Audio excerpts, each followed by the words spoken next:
హైదరాబాద్లోని కోటి ఎస్బీఐ ప్రధాన కార్యాలయం వద్ద United forum of bank unions ఆధ్వర్యంలో ఉద్యోగులు ఆందోళన చేపట్టారు. బ్యాంకింగ్ రంగంలో పని ఒత్తిడి తగ్గించాలని, 5 రోజుల పని దినాలను అమలు చేయాలని వారు డిమాండ్ చేశారు.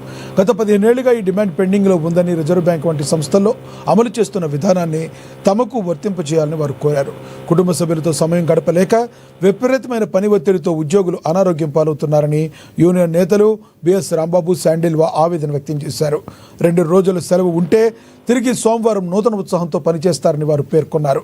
ఈ నిరసన కార్యక్రమానికి ప్రొఫెసర్ నాగేశ్వర్ తన మద్దతు ప్రకటించారు.